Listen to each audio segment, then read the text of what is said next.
Human motion is a very complex system in the body. And as you can see, there's a lot of unconventional exercises that mimic some of the movements that your body really needs, yet we don't really tap into that much, and nor do a lot of the professionals really understand it. But the body's connected as a whole, and there's motions that happen at the foot, which track motions all the way up through the neck. And when you provide optimal motions in different, what we call planes of motion, your body really responds with a higher calorie burn, more muscle recruitment, and most of all, the best movement patterns to decrease pain, if not eliminate pain, or to never have pain. And that's kind of what we want to go over today. Today's session is really on the introductory to human science based on what the skeletal system's doing. And then in future posts, we're obviously going to look at each individual muscle and movement at every joint and really tap into a higher education of what human motion is really all about. Check it out.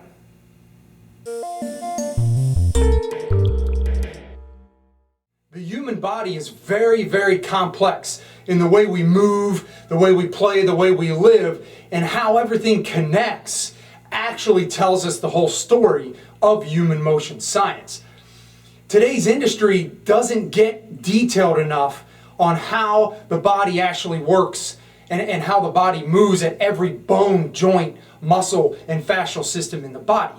This is leading to many more problems as far as pain, disability, and things where you see a lot of people just not moving right, being stiff, and those kinds of things. So what we want to do at this post is to explain human motion science a little deeper to understand how your body really and effectively moves. Now we're going to use Henry here as our little helper. Henry's been with us now a month and a half, and we're glad to have him.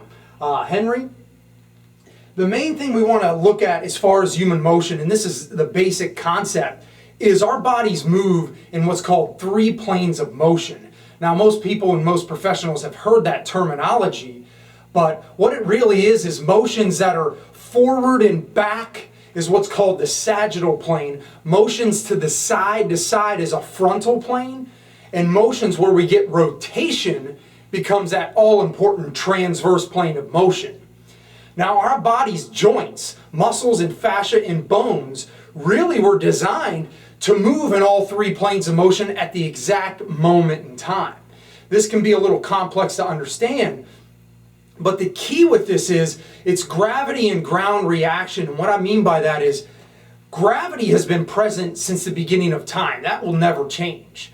So what happens is when we walk, our foot jams into the ground because of gravity. So gravity initiates movements and motions. What happens when that foot hits the ground? Ground reaction pushes back against our bodies, causing our bodies to actually move. There's no real production of force when you're walking or running or moving. Muscles really and bones really don't produce motion. They just react to what gravity and ground reaction is doing. So, looking at Henry here, as we look at the foot, the bone on the inside part right here, your heel bone, is the calcaneus.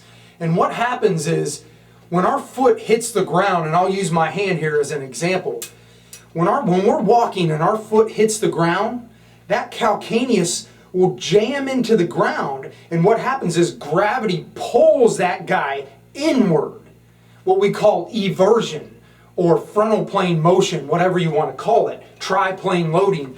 But what will happen is this calcaneus will dive inward just because of what gravity has done.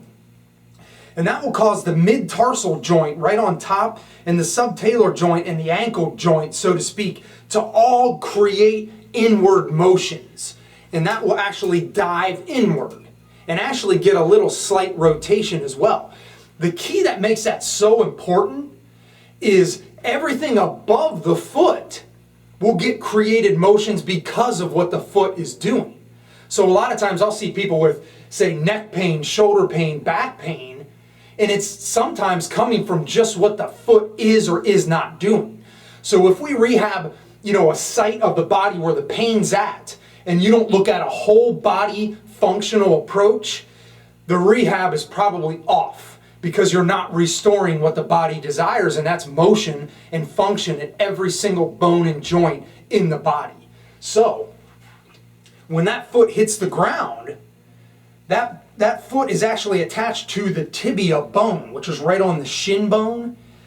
What happens is when that foot dives in, the tibia has to follow it. And the reason why is gravity pushes that foot down, and if we use my arm as the tibia and this hand as my foot, that foot hits the ground and turns inward, the tibia has to come with it.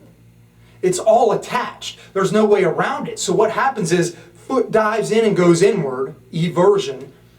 That tibia will get internal rotation, which will actually design other motions up the body. So what I mean is now we got the foot internally rotating. We got the tibia, which follows it. Now what about the femur bone?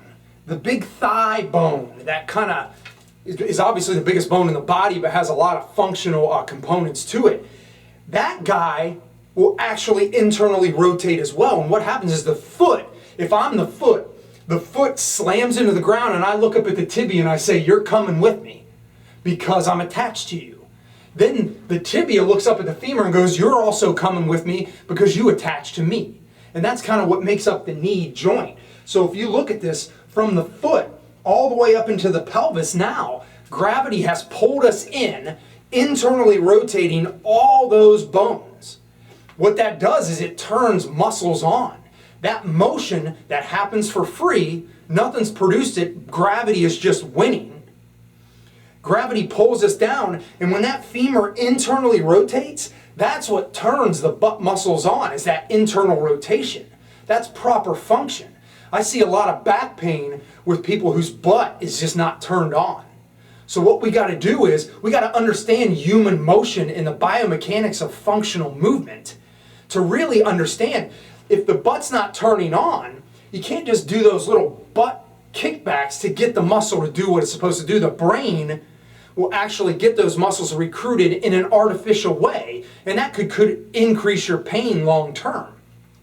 If we understand what the foot's doing, what the knee's doing, and what the femur should be doing, then we can assess and say, she's getting back pain or he's getting back pain, but I can see that the femur's not moving right. So I'm going to look down at the foot to really provide motion at the foot to see if we can make that femur better, to see if we can feed function to a healthy back.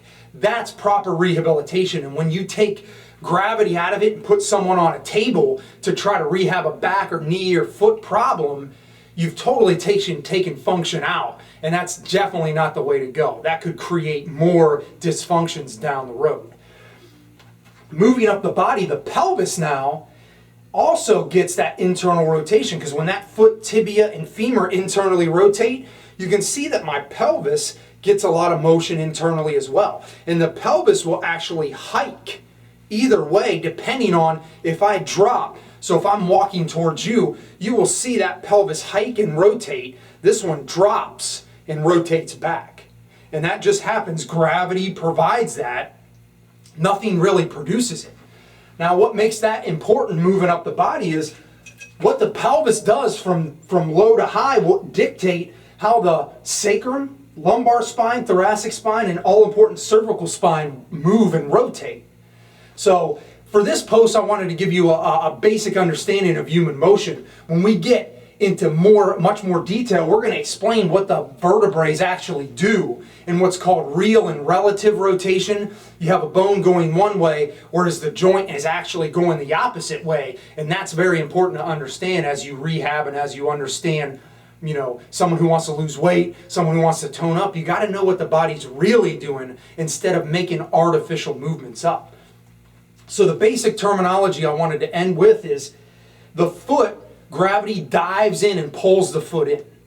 That ground reaction now pushes back against our bodies and kind of makes it like an accordion where everything's pushing and then we get out of it. And then we get in and we get out of it. And that's what creates motions on the body. That foot will dictate tibia motion, knee motion, femur motion, pelvic motion, and all the way up the spine and into the head. realistically, based on that foot being successful at the ground. So that's where it's at. Ground reaction and gravity actually pull the body and get those motions going. Then we see how each segment influences the rest of the body all the way up to the neck. And here at Motion Performance Fitness, we actually do that evaluation so we know how you're moving right, instead of just providing weight loss and overall health. If you're in pain down the road, that makes no sense. So we want to fix those problems now. That way we can get the much more effective calorie burn and just get a better overall functioning body for you. It's a disservice to you to not have those motions present. And that's kind of what we do at Motion Performance Fitness.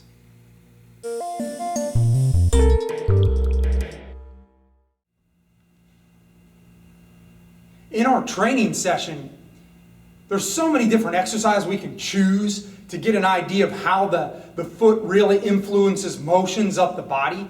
But for this one, we're going to start off with one or two basic ones that you can do that really provide the motion at the foot, which feed good information to the tibia and the femur, especially with people with low back pain, and this is a very good one to do.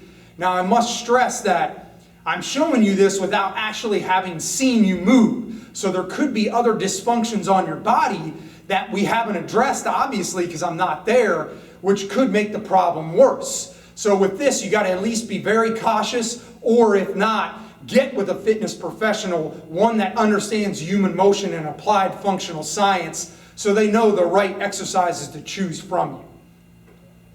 This one you can do either with a sturdy platform that you can hold on to, or you can do it without. I'll show you both ways. The key is to start on one foot, let's say the left leg. And what you would do is you would just reach that other foot forward and come back. So what that's doing is that's creating motion in that sagittal plane at the ankle, and it's feeding your neurological system good information on this is how I'm actually supposed to move. And if you look down, you'll probably see that tibia and femur tracking inward as we discussed before. That's giving you that internal motion. So you can come out.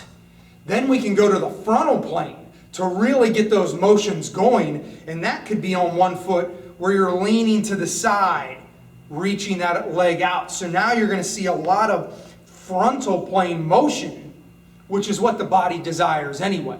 So looking in the front, you can reach in front, you can reach to the side, getting as low as you can, and you'll really feel the gluteus medius, the quads, the hamstrings firing up, as well as the calf, which can really give you a major benefit to your neurological system and balance, but actually creating proper motion.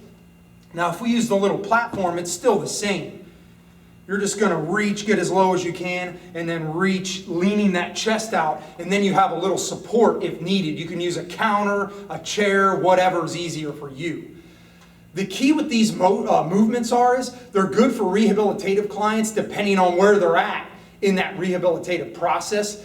But for someone who's trying to lean out or lose weight or burn calories, it's a great complement to some other strength exercise, whether it's a lunge or a squat, or one of the machines, if that's kind of what you do. It's good to maybe do that strength exercise, then go right into like 10 of these on each side, and your leg will just be burned out, and you'll really feel the recruitment your body needs, as well as feeding your neurological system and brain the right motions your body needs to get motion from the foot and dictating that motion upwards. This is Motion Performance Fitness, putting motion back into life.